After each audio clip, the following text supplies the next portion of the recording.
What's up, everyone? Welcome into another edition of the Georgia Alabama Sports Live Show from the Colin Scroggins Studios here, and we are presented by Houston Clinic, Coca-Cola, Glenn Smith Chevrolet GMC. Thank y'all so much for tuning in, and we hope you've had a fantastic April. Can you believe it? We are 1 week away from being in May. Playoffs have already started. We got baseball playoffs this Friday for Shaw, for Jordan, for Harris County, who just played already this week. Glenwood's coming up this week. And then we got soccer playoffs starting. We got GIAA regular season wrapping up. We are almost to summertime, and it has been an incredible year here for this area, for Georgia Alabama Sports Live, and everyone involved. Got a great show in store for you here tonight. We got soccer rankings going down, a great segment with our soccer analyst Tyler Dykes, and of course Richard Holdridge. We also got last night's Columbus Lions coaches show live from Poor Decisions, 50 Cent Wing Night on Wednesday. Excellent wings, great time, good vibe. And we'll be there again next week. We'll play some of that interview I had with Damian Daniels. They won 79-0 last week over Tri-City. They got Wheeling on Friday. And then my guest, J.R. Anderson, I'll talk about him in a moment. His favorite singer, Cupid, and the Cupid Shuffle back in 2007. He's literally doing the dance right now. Everybody's going to be doing the dance this Friday at the Civic Center. Cannot wait for that. Should be a ton of fun. Also, special guest includes, I made mention of J.R. Anderson. Guess what's happening this weekend? We got some one-on-one basketball going down.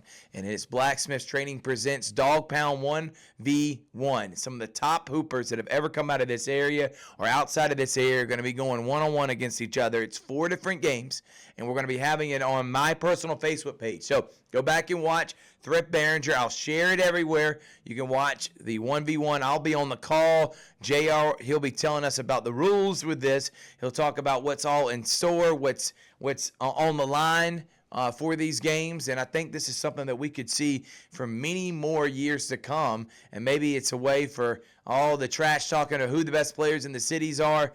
Well, now we can side 1v1, and it's happening this Saturday, 12 o'clock, first game. We'll be there till close to 4, and you can watch it on Thrift Behringer Facebook page. We're going to talk about that event, what he does, the training he does, and why this is something special for the basketball community in our area. So, J.R. Anderson, Tyler Dykes, Richard Holdridge, we pick up from the Lions Lions Coaches Show from last night. But I do quickly want to talk about what has happened so far this week on Georgia Alabama Sports Live. Calvary took down Lafayette on Monday. Big win for them. And then extra inning win against Pacelli on Tuesday. Brookstone, after losing for the first time in about a month last week to Calvary, but still took 2 of 3, they lose at home to Strong Rock on Senior Day in extra innings. And then we had Russell County win by forfeit softball over Abbeville. Last night, how about Harris County Tigers baseball program beating Druid Hills? They move on to the second round. Brandon Jenkins and company 23-9 now on the year. Great season for them. And we also had Central at Smith Station softball. Good battle for Smith Station, but they came up short. And a big win for Coach Holt and the Central Red Devils. Tonight, we have Auburn and Smith Station going down right now, doubleheader. Baseball, big one, decide who's going to be in the playoffs. CBCC baseball was going on, and we got Pacelli Calvary later on tonight. But yesterday, we were able to be at the CBCC Women's Awards Luncheon. The new president was there as well to kind of greet and everyone in the community to see who she is and her vision. We also had the banners that were dropped down. How about Coach Joe Richardson's team making it all the way back to the national tournament consecutive years? They're the best program in the state of Alabama. I think they're one of the best programs in the Southeast, and they keep proving it year in and year out, one of the top junior college programs. So glad we were able to be there at that Women's Empowerment Awards Luncheon to celebrate those Lady Pirates in an incredible season. Thank you to Mazzani and Chris who were there to broadcast it and help out. And I really appreciate Ashley Landy. I appreciate everyone at CVCC. We've been doing their games for 3 years now. And I'm glad that we can continue to say CVCC Athletics is home on Georgia Alabama Sports Live. And congratulations again to those women. All right, we're going to take a break. When we come back from break, we're going to have on the man himself, J.R. Anderson, to talk about the event coming up this weekend on the Georgia Alabama Sports Live show.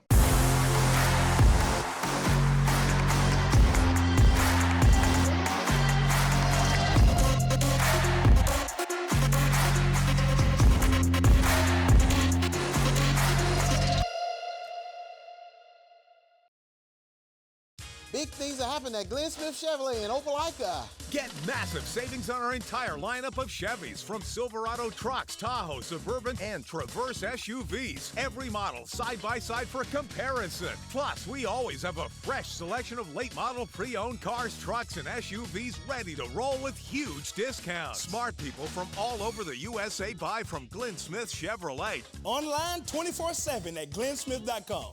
Get ready to smile. Welcome back, everyone, to the Georgia Alabama Sports Live Show, and there he is. His name is J.R. Anderson. He's my good friend, bro. Thank you so much for being here, man. Always commenting on all our broadcasts. Been a big supporter of mine since I started this endeavor. We've known each other for a long time, back in when I was playing pickup ball, and I get people coming up all the time like, Thrift, I heard you could hoop a little bit, and I was like, yeah, I used to spray J.R. Anderson back in the day.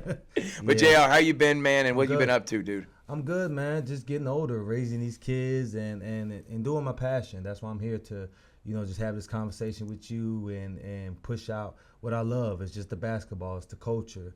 It's what, I grew up on. So, right. Man, I appreciate you bringing me out again, man. No doubt, brother. I'm going to show you love, bro. And let's first talk about what you've been up to, Blacksmiths Training. You train a lot of the top athletes around here. You also just get back. You like getting in front of the youth and people understanding the game. Talk about how the training's going, how people can get involved with you, and why was that your calling? Why do you feel like training is something that God placed in your life to really make a difference in this community? Yeah, man, it really got me out of a black hole at one time when I blew my Achilles at 2016 or 2015.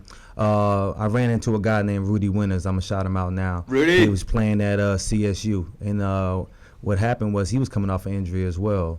So it allowed me a space to get him back, and watching him get back allowed me to push myself to get back. So training just came naturally, being a fit guy myself, you already know. But then it pushed into the basketball space. So then when I started to volunteer at CYB, shouts out to Columbus Youth Park and Rec for allowing me to do what I've done in the last 8 or 9 years. It just pushed me into, now parents wanted to have that. Parents wanted to get that same training, that same mentorship. So for me, man, it was a no-brainer.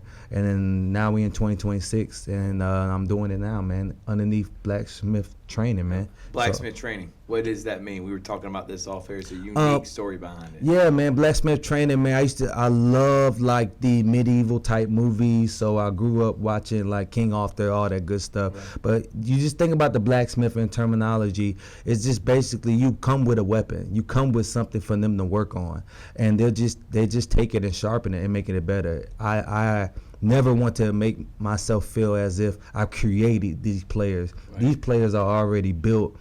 Some of them do have to be put with the dog, so to speak. Right. But most of them come with a weapon. It just might be dull. So I just sharpen it, man. And when they leave me, they have the confidence to go out there and do what they do. How can they contact you if they want to get involved? Man, reach me on J.R. Anderson at Facebook, also on Instagram. J to the R is JTODAR 87. Man, reach me out there. Hit me in the inbox. Is what I do, man. And like I said, I have a gym. I have a space that allows me, the time that I can do to make your child better, to make your, college guys. I get overseas guys that come back every once in a while, work with me, and I love it, man. So it's nothing more doing your passion and your purpose. I did not know you were born in 1987 because you look good, man. Yeah, man. Black don't crack. Yeah, man. I go home. Go home. He go home, behave, and Bonnie says his lovely wife, you're going to do what you're supposed to do, man. But you came up with this idea. You're all about, for one, with the playing pickup ball and stuff like that, you know about the top hoopers in this area. Right. You're always about putting positivity out. You're a supporter of a lot of these guys, whether it be a Cam Baker, a Pee Wee, an L, a Peasy, right. Jermaine Burry, any right. guys that have come, and I'm just name dropping a few of them. I know there's plenty more. Of them. Trust CT. me, plenty. Yeah, CT, plenty more. Plenty of them. And you've been supporters of all of them, man. Right. But as always, there's trash talking. There's like who the best is, and finally, someone's actually going to put something together where we can actually see who are some of the top talented players. So talk about this weekend and this 1v1 that you set up, the 4 participants that are in it, and what was the whole idea behind starting this? Yes, man. Like I said, we grew up in a time in the era where, pickup basketball 5-on-5 was great. But every once in a while, guys got the jarring. They got the talking a little bit. And, where I grew up is, there was nothing like stopping the game midway and allowing two guys to get at it. And, that's where, the game has kind of left a little bit. But it's bringing back with so many, the YouTube spaces that are creating these 1v1s. So now it happened to jump on my lap. I've tried to do this a couple years ago, and it just didn't happen. But God has a purpose in everything, man. So now we're here in 2026, man, wow. And we got some guys who was willing to put it on the line. The money prize, the pride, and everything, they was willing to put it on the line. So it jumped on my lap. And now we're here, man, and I'm looking forward to pushing this 1v1 space and seeing how far we can go and get some more bigger matchups, because I believe Columbus has a lot of great hoopers, and people don't understand that Columbus has a lot of great hoopers. I feel like if we were to bond together more, we would see more talent within the city, man. So let's talk about some of the guys we got. Little Man versus Quez. Okay, so Little Man, I fell on him about maybe a few years ago, man. I came into Solomon Road Rec Center, and if you don't know nothing about Solomon Road, you are not a hooper in Columbus, Georgia. Solomon Road probably has some of the best hoops I've seen within the city, but that's just me being biased. But I ran into Little Man. That's the JR Rec Center. It's not the Solomon Road Rec Center. So, yeah, man, I ran into Little Man. I saw him. And he's a guy, he's really young, he's real zealous in this game, and he wants to play, man. So he wanted to lay all on the line. And then I found out about Quez. I met him maybe a couple times in hoops as well. And that was the matchup that everybody was pushing. I don't know how this matchup happened. The backstory, some people said they were trash talking during a game, and it's always basketball. So that's what I like to promote. This is basketball only. We all want to go home. But from what I heard, man, they were just talking a little trash. So now they're probably one of the biggest views or the biggest cards that I've had the most views for. So people want to see this matchup, man. So I'm looking forward to a small guard edition. All right, so Quez actually graduated from Northside, by the way, guys, in 2019. Played at CVCC. He's 25 and looking forward to hooping. All right, let's talk about the big guys. We got Mad Max and Big Tim. And from what you have sent me, let's first talk with Mad Max, who was also a CVCC alum, played overseas, 6'4", 230, and he's big got guy. A lot of size to him. Big guy, man. And then how about Big Tim Steele? Played at Lenore Ryan in South Carolina. That is a highly, really good college. Yes. And then they also played at Lander for a year, playing semi-pro with the Columbus Skyhawks. He's 6'5", 260. Yes. That's a lot of beef down there, man. Yes, man. That's why we make sure we got a rep for these guys, because I believe that this is probably going to be one of the best cards right here. This is a very underrated match for me. I got two guys who are very physical. I've actually had a time to work with Big Tim, I call him. And, man, even though he's got size, he's got twinkle feet, man. He's got great footwork, and then Mad Max, man, same thing. These guys, they play with a physicality. So I'm actually looking for. This is probably one of my best ones I'm looking forward to. There's other ones that are great, but this is one of my special ones. Because you know how I used to play thrift. Yeah. Throw that shoulder right into your chest, right? So these guys, they're going to definitely be going battle for battle the whole time. Another matchup, we got Amari Evans from Albany Tech, point guard. He'll be going up against Key out of, and it says Key Riverdale coming up. That will be happening. That's the wing division. But the main one I did want to talk about is Pee Wee versus Peasy. Let's talk about it. All right, we got Pee Wee. That's Cortez Chaney, for those who don't know. Played at Kendrick 2008, was a dominant player there. Also played in Enterprise State, and he's an ABA Hall of Famer, in my opinion. And if they have a Hall of Fame, he should be in. He's got every scoring record. He's won championships. He's been incredible. 9-time ABA All-Star, 3-time PBA champion, and 2-time PBA MVP. Yeah. Now, here's the difference, though. He's a little bit older. He's older. 36, but he can still get after it. And if anyone has seen Pee Wee, good luck trying to guard him, and I wouldn't use age as a excuse. No. Just saying that he ain't got it, because he definitely does. But then there's Aaron Pitts, who's 13 years younger than him. He's 23. Hardaway, guy that was dominant. I remember when he played for Coach Mills. Yeah. Then went to Clayton State. Was at South Florida Tech, first team All-Region, first team All-Conference, and was a leading scorer put up 13 points a game, 1,000 points in his career, and he is the quiet assassin. He is Kawhi Leonard, in my opinion. Baby Kawhi. That's who I call him. He's the claw. Man, what are you looking forward to with them? Man, this is how this whole. You worried about the age gap with that? I'm not, man. We're watching LeBron in real time right now. So, what I love about Pee Wee, man, is that he's true to his art. He's true to the craft, and he loves the game. And when you love the game, unless you get crazy injuries like myself, when you love the game gives back, man. So, Pee Wee, I'm looking forward to. This is how this whole Pee Wee. So everything y'all see, man, I'm just gonna give credit to Pee Wee for putting his name on the line. And he was willing. He gave me a text, and he says, "Man, I'm willing to play who you got." And then I sent the young dog to him. And when I gave him the name, man, he didn't care. And in all honesty, I don't think no OG would care, because it's the passing of the torch. You're watching a guy I've seen. He's a professional. To me, Pee Wee could have played and been overseas just like a lot of other guys, man. It's just opportunity. So he kept his grind here, kept his head down. He kept working towards what he wanted to do, which was love of the game. So now we got the OG, and we got that up-and-coming guy, which I feel like Peasy can go right now and get somewhere and play overseas as well. So they're both kind of walking that same line. So I know that Pee Wee's not going to give up. He's not going to let up. And then, you got Peasy who wants to take the crown, man. So they're both Columbus natives, and it's just good for the city. So it's a good first-time card, allowing two dogs to go at it, man.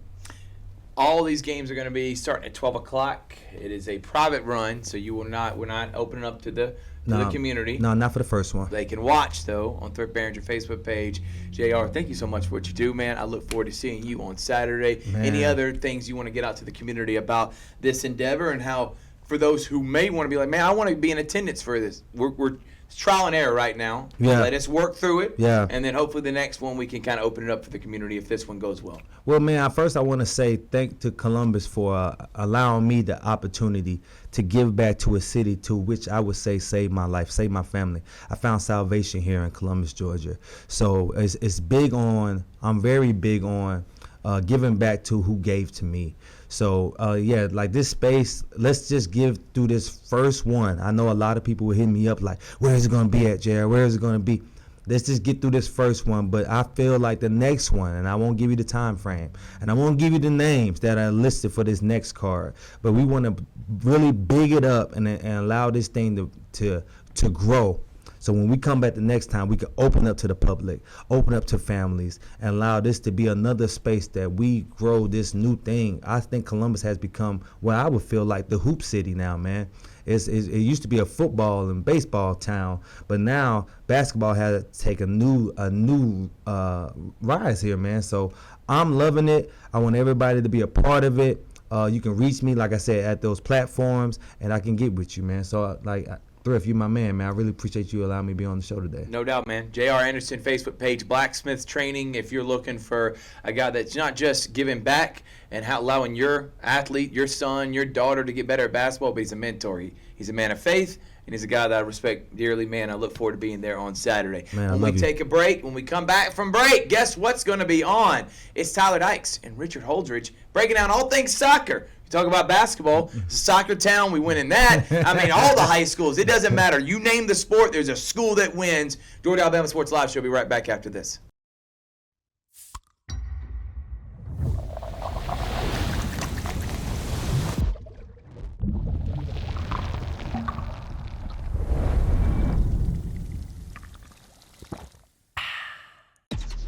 Real recognize real.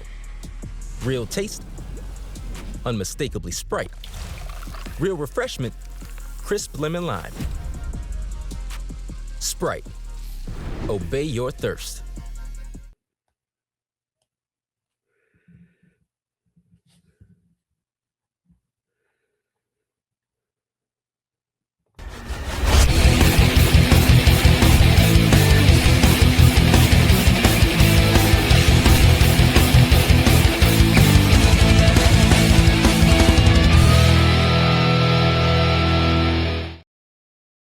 And welcome back to the Georgia Alabama Sports Live Show. It's another week, and we have got soccer talk with our soccer expert on Georgia Alabama Sports Live, Tyler Dykes.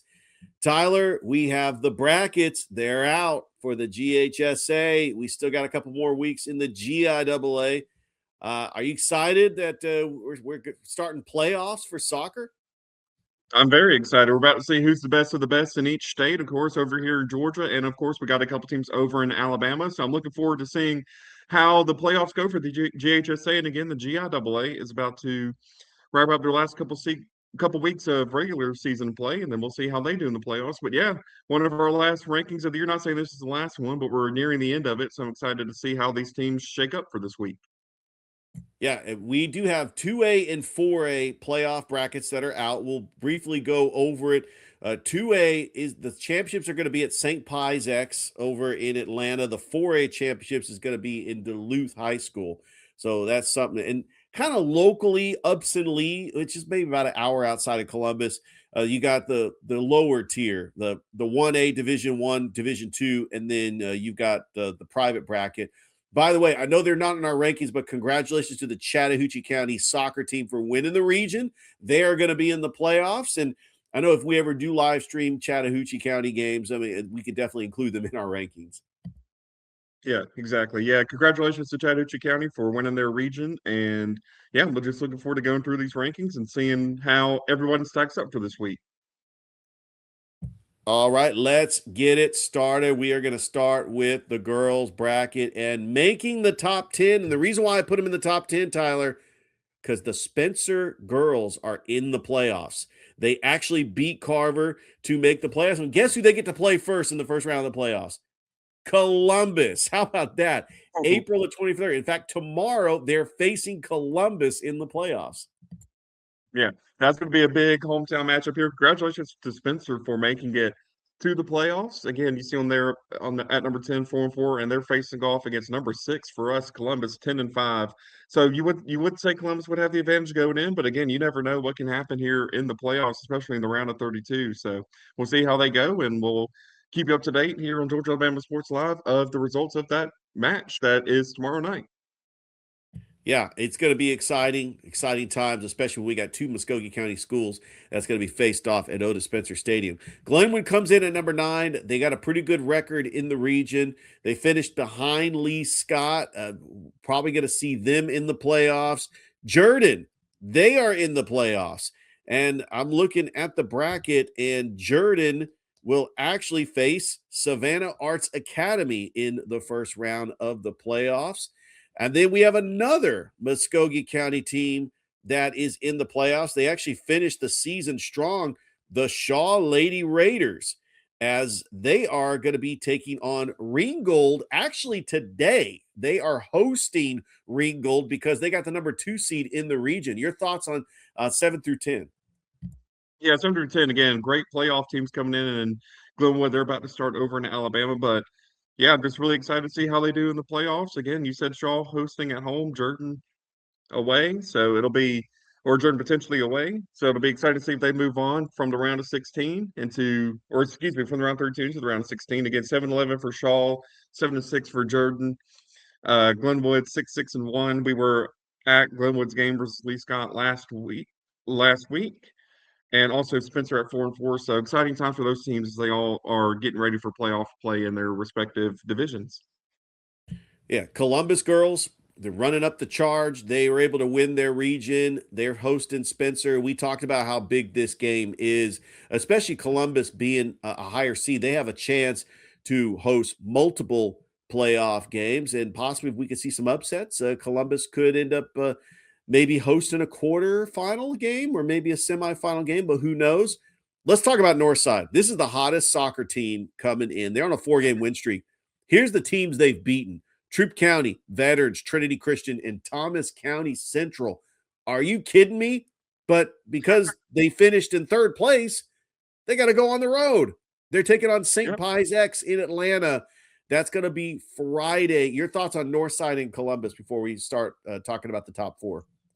Yeah, Northside and Columbus, again, both great teams. We've talked about Columbus versus Spencer. So we'll see how that goes after they play this week, and I'm about to be looking at Northside versus St. Plus Catholic out of Atlanta. They St. Pius, excuse me, is 11-7 on the season. Northside currently 13-3. Looking to see how St. Pius has scored, so we can kind of see what this matchup would look like. But yeah, really big for Northside and Columbus, again, both entering playoff play.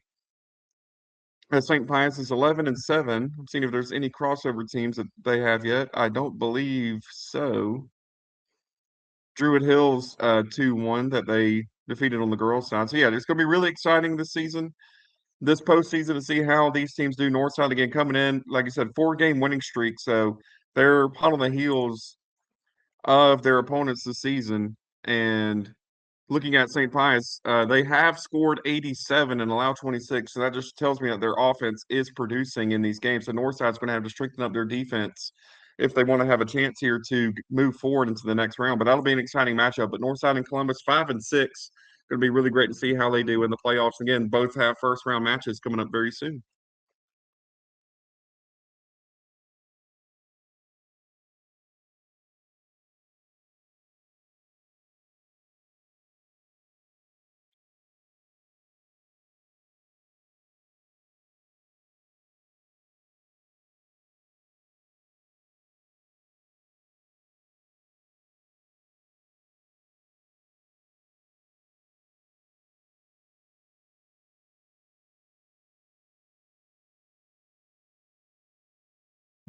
Yeah, Smith Station and Brookstone. Again, they're all about inter playoffs. GIAA for Brookstone. They are still in the regular season. So it'll be exciting to see how they finish up the season with Brookstone. Smith Station, of course, going back into the playoffs. And we'll be good to see how they go over in the AHSAA. Again, Smith Station 16-7-1, Brookstone 9-4 at 3-4. We got an exciting top two that we want to talk about, but it'll be really cool to see how they move forward in the future. Here, so I'm going to look at Brookstone's. See if I can pull up Brookstone real quick. But again, really exciting to see them move forward at number 3 and 4 for the girls' side. Again, GIAA about to wrap up play. I know we'll have one matchup next week here for Georgia Alabama Sports Live next week for the GIAA again as they're all hitting the playoffs. So really excited to see what Smith Station and Brookstone, how they can finish off their year. And in fact, they're about to face off against each other. You may have mentioned that on April 22nd, which is today at 4:30. There you go. Are facing off. So that's awesome. That's awesome that we get this matchup. Not the matchup on Georgia Alabama Sports Live. I actually will be at Smith Station Central Softball. So, we have limited resources. We'll not be able to live stream this game, but it is something that definitely to make mention. All right. We have some movers and shakers. I know we talked last week. It's like, oh, these top 3 teams could be interchangeable between Harris County, Smith Station. Harris County was 1, Smith Station was 2, Pacelli was 3 last week. Well, based off of the fact, I was being petty, Tyler. I really was. Harris County lost to Villa Rica, so their record is now 13-3. So I decided to take it upon myself, and I'm sure you agree with me, to move Pacelli up to number 1. Now, this could change. They have a massive game tomorrow against Strong Rock, but we said these 3 teams are interchangeable. But what's your thoughts on Pacelli? Despite their record, they play a tough schedule, and they are ranked 4th in the GIAA, the defending GIAA champions. We've got them at number 1 for the first time this season. Yeah, I think Pacelli at number 1 is a good shout for them.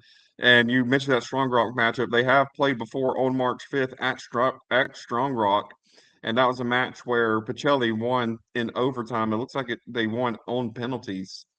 So that'll be an exciting return matchup for them. Again, their run-in is Strong Rock tomorrow, Calvary next week on Tuesday, and they finish off with Brookstone on May 1st. So exciting to see how they wrap up the season, how they go in the GIAA. They are 5-0 in their region. Harris County has played great. Again, that loss against Villa Rica may be a little bit shocking compared to their form as of late. But yeah, having Pacelli number 1, Harris County number 2. We've been saying the last couple of weeks that those 2 positions are interchangeable. And just with the results and the run of form that both of those teams are on, I would say Bocelli, as of now, as of this week, as of this moment, is a deserving number one versus Harris County. But again, I would love to see them in a matchup against each other and see who would come out on top. But yeah, our 1 through 10 are great rankings this year from Bocelli, Harris County, Smith Station, Brookstone, Northside, Columbus, Shaw, Jordan, Glenwood, and Spencer. So we're excited to see how they move forward as the playoffs are beginning here in Georgia and Alabama. Yeah, no question about it. Let's move to the boys. Coming in at number 10, Glenwood, probably going to make the playoffs. They're right underneath Lee Scott Academy with a 6-9 record. They actually are cracking our top 10. They were in the top 10 last week, but they're going to stay right there because of their record. Harris County, they are a team that they had a tough season. I don't know if they made the playoffs. I'm actually trying to look at the 4A bracket right now. We know that you look at the top 4 teams that are making it in. Seeing this bracket, it's looking like, and I got the 4A bracket in front of me, that Mundy's Mill was the 1 seed.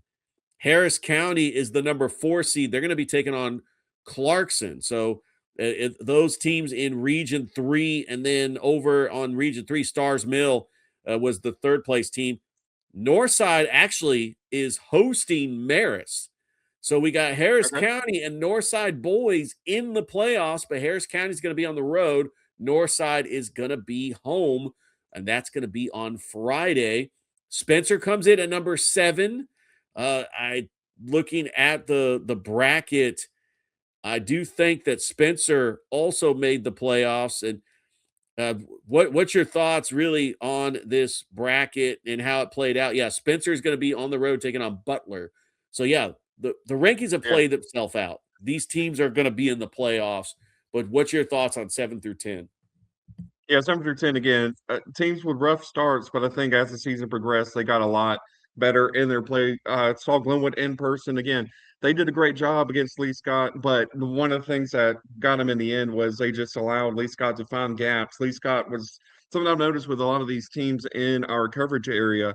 When the ball, whatever side of the pitch the ball is on, all the 10 outfielders will go to that side. But Lee Scott was leaving 1 or 2 kind of players just left over on the side, and that allowed them to find the space for a couple goals. It was a good 2-2 game till the half, and then after the half, Lee Scott dragged 3 more goals on them. So Glenwood 6-9 again. Harris County, slow start to the season, but it picked up to the end. I'm looking at their playoff matchup with Clarkston, who are 10-1, 8-1 in their region, according to Max Preps, ranked 172nd nationally and 47th in the state of Georgia. I'm going to pull up their goals here in just a moment. Again, and Northside hosting in their playoff round. That'll be exciting to see if they move forward, get through the round of 32. Clarkston has scored 38 and only allowed 8. So again, low offensive production, but they have not allowed any goals. So if Harris County can break through that defense, that would be great to see as well. And then Spencer again hosting. Great to see them. Again, one of the schools in our area that isn't really seen as a soccer school, but to be number 7, to be 5-3 and have a chance in the playoffs, even away from home, that's going to be great to see from them. So 7-10, great season so far. And again, just let's see what happens to them in the playoffs.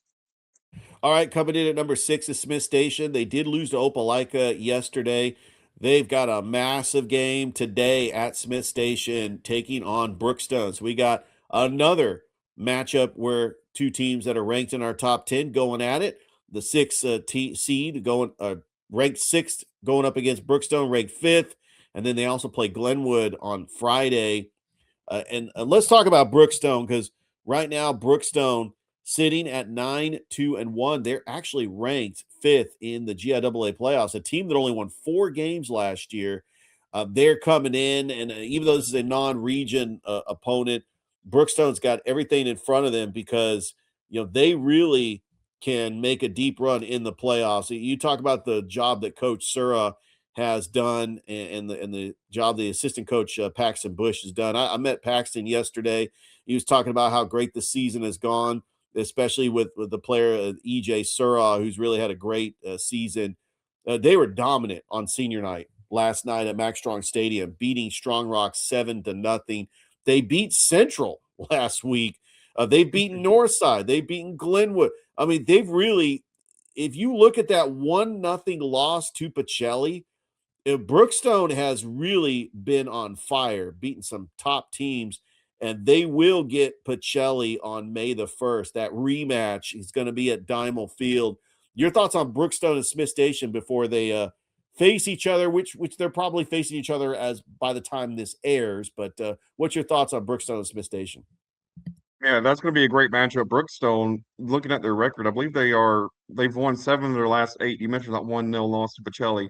But Come Smith on now. Station firing on all cylinders with a 9-1 win against Glenwood, 5-1 against Northside, 4-3 against Central, 7-0 against Strong Rock. Right now, this match is leaning towards Smith Station, towards Brookstone. But just looking at that record, 9-2-1, 17-8-1, Smith Station has the games played over Brookstone, but Brookstone has the form coming in. So it'll be exciting to see that matchup. And I'm going to look at Smith Station's run of form real quick, looking at their last 8 to keep it even with Brookstone. Looks like Smith Station has lost 3, won 5 of their last 8, with a 2-0 loss to Opelika, as you mentioned, a 4-1 loss to Auburn. So it'll be great to see that matchup, see how they do. Smith Station had a 0-0 draw to Calvary and 5-0 to Lee Scott, because that would be about the level of opponent that they played. So we'll see this matchup. Right now it's leaning Brookstone's way, but Smith Station has it all to play for here in the last couple weeks of their season. Well, Tyler, I think the top 4, they could be interchangeable. I mean, we witnessed a couple weeks ago that Columbus-Jordan matchup on Georgia Alabama Sports Live. Jordan is the 8th seed in the playoffs. They will play on Friday. They're actually hosting Jackson. They have a chance, if they win, to host a second-round game, possibly against Callaway. That would be a pretty good matchup. But they're on the same bracket with Columbus. Columbus is the number 1 overall seed. And so these teams could possibly face off against each other in the quarterfinals. That is impressive. Talk about how Jordan, they are a sleeper team. I know they lost a close contest to Columbus, but I feel that Jordan can go on a run, and I'd give them a shot in that rematch, possibly against Columbus. Yeah, that'd be exciting to see Jordan make it all the way. I'm looking at Jackson, Jordan's first opponent, 5-3 at home, 4-5 away. Pretty even, or more even goal differential. They've scored 56 but allowed 29, so it just tells me that their defense has been allowing goals and their offense has been scoring at Jackson to kind of help with that deficit in their scoring. And their record overall is 9-8 is Jackson. So that matchup is lining up all Jordan right now. We'll see how they fare in the playoffs, but again, mentioning that we could have a potential hometown Columbus matchup between Jordan and Columbus in the quarters. That would be an exciting matchup to see match earlier this season, but this time it's winner take all. So it'd be exciting to see who would, if that match ends up happening, who would win. But again, that sounds like it's they each have to win at least 2 games to make it to that point. But yeah, exciting for Jordan at number 4. And the rest of the rankings, which we'll talk about in just a second, with a big matchup between 2 and 3 coming up soon. But yeah, well, looking forward to see what looking forward to talk about the rest of these rankings. Oh yeah, Tyler, and I'm looking at that schedule for next week. And guess who's going to be on the call for the number 3 and number 2 ranked teams in our rankings? It's going to be you and me. It'll be us too. Yep. Yeah, they're bringing out the big guns. The 2 soccer experts are going to be on the call for this. I cannot wait. Calvary lost to Central by 1 goal yesterday, but if you look at their last 3 losses before that, they were all because of penalty kicks. Calvary's still good, but we've give Pacelli the slight advantage because they beat Calvary in one of those games on penalty kicks. Pacelli, obviously, they have won 2 out of the last 3 years, the defending GIAA state champions.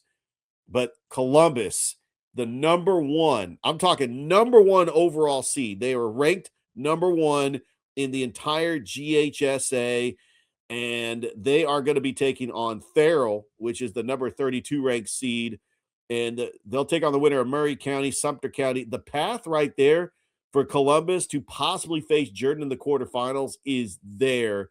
But what's your opinion on the top 3 teams? Do you feel that Columbus is deserving of the number 1 ranking because they are the overall number 1 ranking team in the GHSA? Yes, I believe that Columbus is definitely deserving number 1, especially with their record 13-3, showing the form that they have and their run in the playoffs. You just mentioned they're facing off the 32 seed. But yeah, we're looking forward to them. We talked about earlier with Jordan, the Columbus potential, the pathway that they have to face Jordan in the quarters.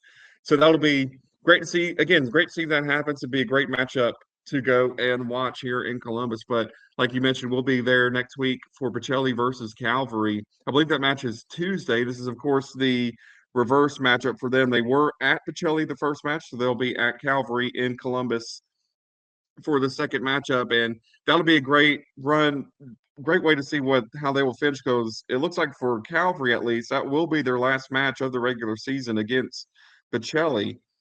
And I'm just double checking to see for Pacelli's end. Pacelli actually has one more match against Brookstone listed on Max Preps after the 28th. They play on May 1st. So this will be Calvary's last match before the run-in or before the playoffs. And as of today, as of this moment, Pacelli has 3 more matches for the run-in. So Pacelli, if they have good form going into the last couple matches, you would expect that would give them a little bit of confidence going into the playoffs.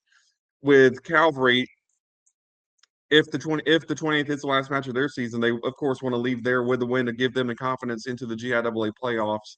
But no, really excited to see 1, 2, and 3 with Columbus, Pacelli, and Calvary. Great to see those runs of form from those teams, and it'll be really interesting to see how Columbus faces off in the playoffs and how the Pacelli-Calvary matchup goes. Again, Calvary's last match, Pacelli has one more after that with Brookstone. But again, exciting 1 to 10 there from Columbus all the way down to Glenwood. Again, those teams on the bottom 3 positions maybe had a slow start, but they definitely picked up towards the middle and end of the season. We got Brookstone, Smith Station face off between 5 and 6 later on this week. And then, of course, Jordan, the surprise of the rankings. Again, you mentioned the sleeper in the playoffs. We could see them make a deep run. And then Calvary and Pacelli going into the GIAA, face off against each other one last time. And that match may determine if they stay at number 2 and number 3 for one of our final rankings of the season. Then Columbus number 1. Great run of form, and they have a great chance in the playoffs as well as those start again this week. Yeah, Tyler, real quick before we throw it back to Thrift, we have the soccer playoff schedule for the GIAA. The first round is May 8th and 9th. I don't expect Calvary or Pacelli possibly to play that because the first 4 teams get a bye in the 4A classification. But we could see Brookstone. I mean, we could end up live streaming Brookstone, Pacelli, and Calvary in the soccer playoffs, which more likely we live streamed them last year. We'll probably be live streaming them May the 15th and 16th. They usually have the girls on the 15th and they have the boys on the 16th. The semifinals are going to be May the 22nd and 23rd. That's Memorial Day weekend. That's going to be a jam-packed weekend for Georgia Alabama Sports Live because we also have the GHSA baseball playoffs at Synovus Park. So we might try to get those games, but we also know how busy our schedule is. The championship games are going to be May 26th and 27th at Stratford Academy in Macon. Yeah, that'll be really exciting to see the GIAA playoffs and the GHSA playoffs, and over in Alabama, the AHSA playoffs. So about to hit playoff time here. We're going to see what these teams are truly made of again in a winner-take-all single elimination tournament. So it'll be really exciting to see, and you can follow all of that here on Georgia Alabama Sports Live. All right. Thanks once again. Tyler Dykes, he is our soccer expert, Georgia Alabama Sports Live. And you're going to be in for a real treat because Tyler and I will be on the broadcast next week at Calvary for Pacelli Calvary. I cannot wait. Yep, I can't wait either, and I'm looking forward to it. All right, we're going to go ahead and take a break. When we come back, we're going to send it back to Thrift Behringer. It's the Georgia Alabama Sports Live show. We'll be right back after this.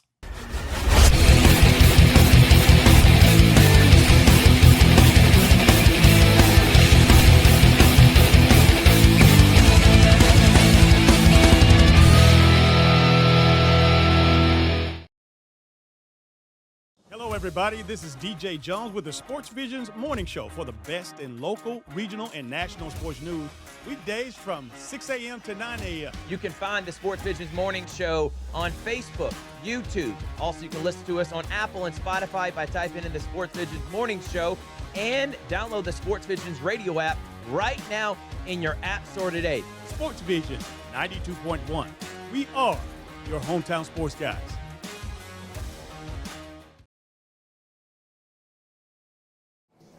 Welcome back, everyone, to Poor Decisions, home of the Columbus Lions Coaches Show. And I am with head coach Damian Daniels. Coach, thank you so much, brother. Yes, sir. Man, had a Love being fun here. time yet, and we had a grand time last week in that 79-0 blowout over Tri-City. Right. First things first, man. And this is just me. I've been there for 4 years. You've been there a lot longer than me, Right, brother. Yeah. That was the best home opener I've seen in terms of attendance, in terms of entertainment, then winning. All in all, I thought it was 100 out of 100. What was your thoughts Right. from your perspective? Without a doubt, I can agree with you.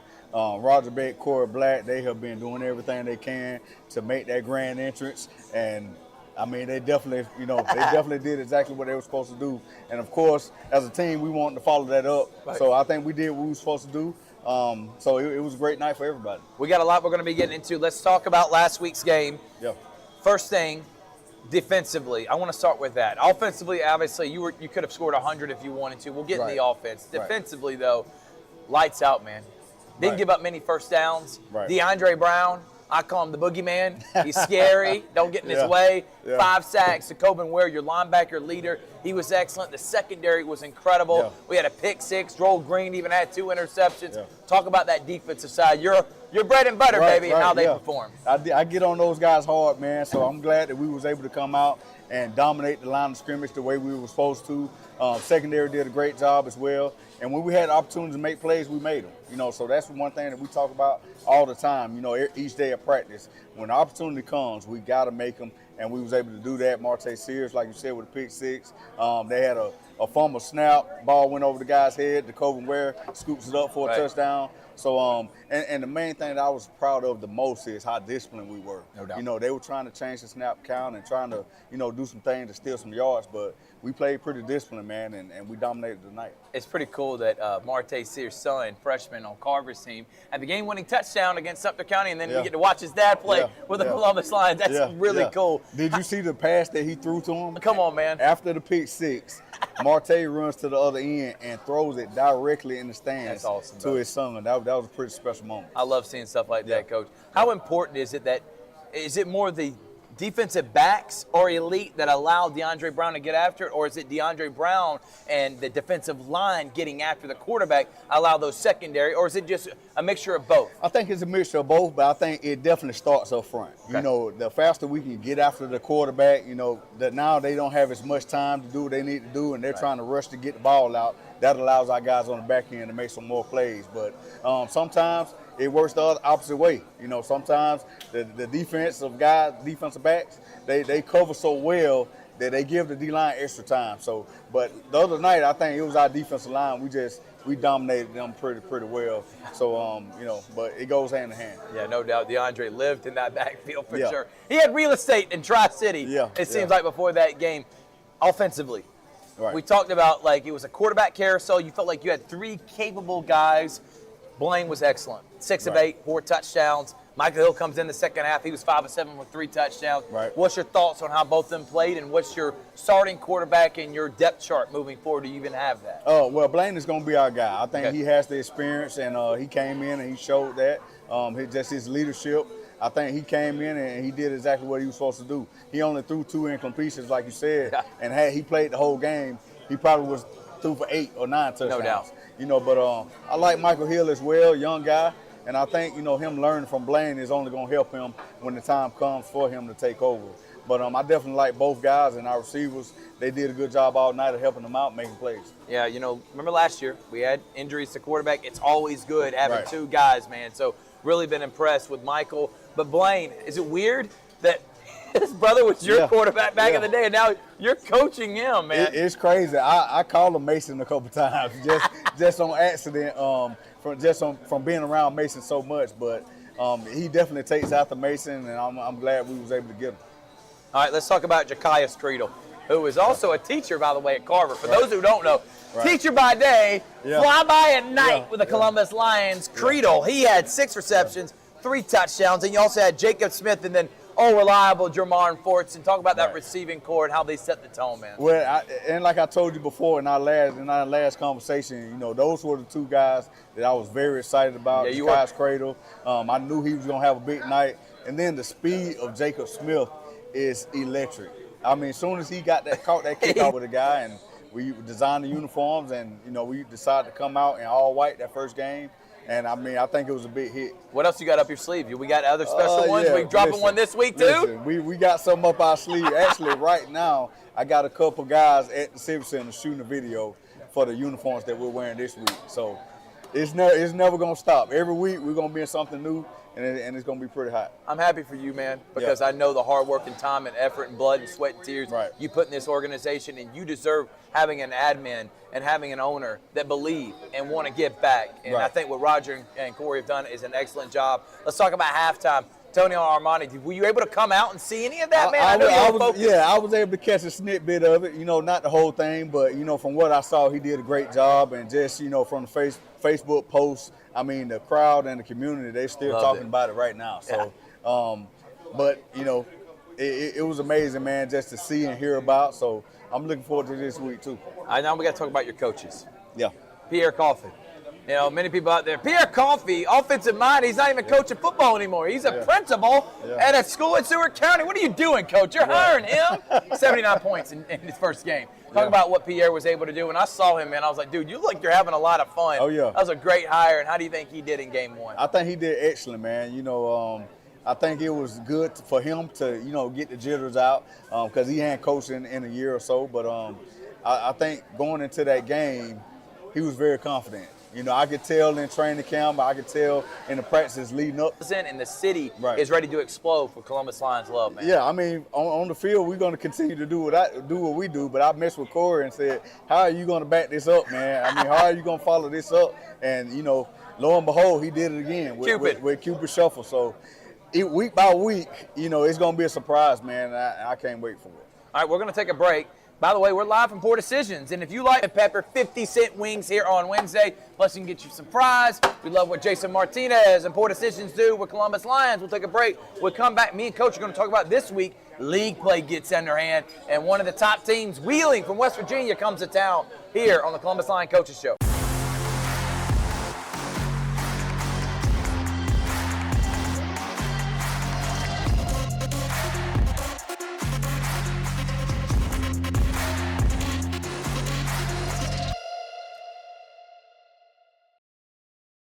Welcome back here to the Columbus Lions Coach Show from Poor Decisions. Head coach Damian Daniels. Coach, Wheeling comes to town. Familiar foe. They were in the indoor arena league, indoor football league last year with you. Y'all split 1-1. Obviously, new rules, whole different league now. What do you know about Wheeling? What are you looking forward to? Don't know much about them as a team. I do know they have Chris McKinney, old head coach that was here in 23. Oh, no way. As their head coach. So, I'm sure he's going to have those guys ready, but this is one of the games that we've had circled for a while. No doubt.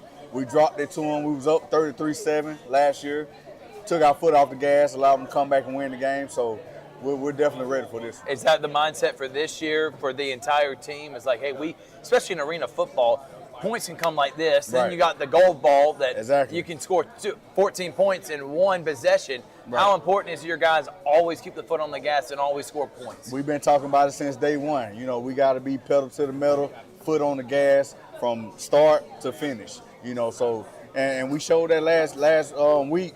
I even called the timeout right at the end trying to score again. And that was a message to my team that, hey, I told y'all guys that I want to be, pedal to the metal. So I think they took my lead, and hopefully we can continue that the rest of the season. What's preparation like this week, knowing that they have film on you? You don't have film on them. They were one of the teams that did not play a game last week against an AL2 team. So I know that's a little bit frustrating, but do you feel like your guys are prepared as they can be for this week? I mean, as we can. Like you say, no film to watch, but we watched a lot of film on ourselves, make sure we went back and made the corrections to ourselves that we need to. So it's just about doing what we do. On defense, being sound, being disciplined, getting after it, and then try to be efficient on offense. So I think if we can do those things, we'll be good. Will the game plan change at all, or do you feel like you're going to have the same game plan throughout the season? I guess that really depends on the film that y'all will be able to get. Yeah, it's going to be depending on the film, and then there's always in-game adjustments as well. So I told the guys leading up to this one especially,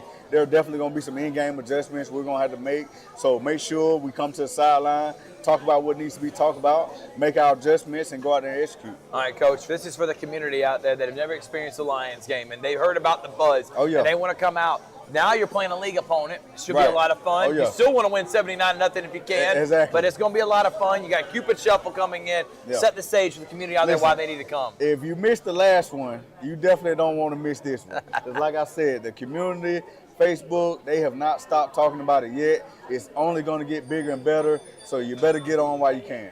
His name is the Nighthawk. He's a legend. He's a Hall of Famer. He's the greatest player, I think, in arena football history. And now he's coaching the Lions, and they got a big one this Friday night. Coach, thank you Yes, so sir. much. He's Yes, about sir. to go enjoy some wings. Yes, sir. We're going to take a break, and then we got the two old guys coming on, Mike Peacock, Dave Plata, right here to talk about last week's game, what they look forward to this week, and more. Columbus Lions YouTube, Columbus Lions Coach Show here at Poor Decisions. We'll be right back after this. Whether you're building your business or finding your dream home, G2 Real Estate is with you every step of the way. Commercial or residential, our mission is the same, turning your vision into reality. With experience, insight, and a commitment to your success, we're more than brokers, we're your partners. G2 Real Estate, building futures one property at a time. Welcome back, everyone. Man, what a show. Thank you to Tyler and Richard there. Excellent time last night at Poor Decisions with the Columbus Lions Coaches Show. And then guess what? Tomorrow, Columbus Lions going down, 7 o'clock. Come hang out, watch Cupid. It's going to be a lot of fun. We got some baseball games, got that 1v1 matchups going on Saturday. So a busy week here. And then guess what? We do it all again next week. Thank y'all so much for watching. We've had a fantastic show. But we got to talk about our Hula Hands Highlight of the Week winner, which was the Calvary Christian Knights. You can go back and watch as last week Fitz Stone was able to strike out the side in a massive win against Brookstone. So what a win for that. Do we have the video we can throw up? If not, we can just say, let's throw up Fitz Stone right now. Can Calvary pull off the win here at home against the Brookstone Cougars and end that 15-game win streak? And he does it, and he sets him down looking, and he throws the glove towards the dugout as Calvary gets the big win at home against the Cougars, and Fitz Stone goes the distance the entire time with 7 strikeouts in the ball game. Welcome back, everyone. It's great job by Fitz Stone. Remember to vote next week for the Hula Hands Highlight of the Week winner. Thank y'all so much for watching. We'll see you next time on the Georgia Alabama Sports Live Show.